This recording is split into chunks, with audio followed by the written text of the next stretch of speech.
अयोध्या में दीप उत्सव का माहौल जगमा उठा है और पूरे प्रदेश में उत्साह का रंग चढ़ा हुआ है। इसी बीच मुख्यमंत्री योगी आदित्यनाथ ने लखनऊ में आयोजित दीप उत्सव कार्यक्रम में शिरकत की और बच्चों को संबोधित किया।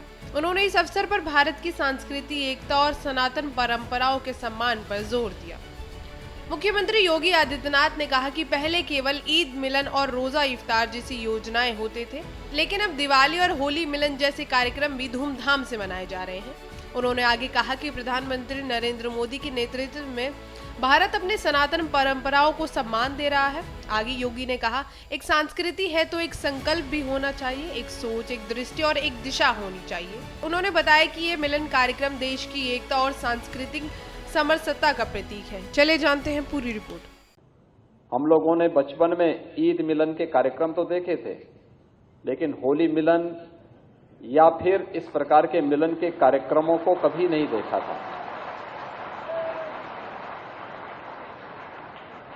आपने देखा होगा 2014 के पहले देश में और 2017 के पहले प्रदेश में भी मुख्यमंत्री कार्यालय रहा, मुख्यमंत्री आवास रहा हो या राजभवन रहे हो, इन सब में मिलन के कार्यक्रम का मतलब ईद मिलन का कार्यक्रम होता था या रोजा अफ्तार की पार्टियां हुआ करती थी। कभी मिलन के कार्यक्रम सनातन धर्म की इन विरासत से जुड़े हुए विशिष्ट आयोजनों के साथ हो सके, ये कभी नहीं होता था।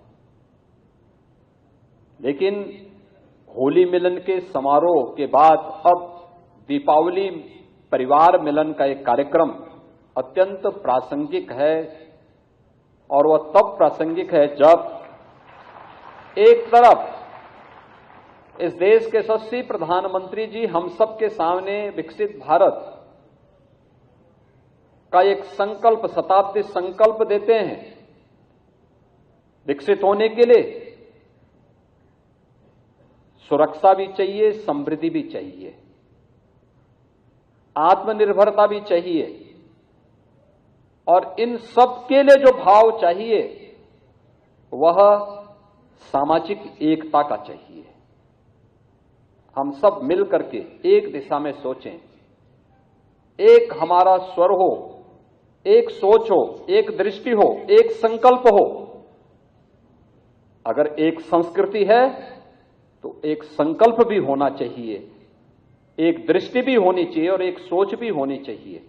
ये मिलन का कार्यक्रम उसी एकता का प्रतीक है और उस एकता को मजबूती प्रदान करने वाला है, जिसमें हम पर्व और त्योहार के उत्सव को और आनंद के साथ आगे बढ़ा सकें।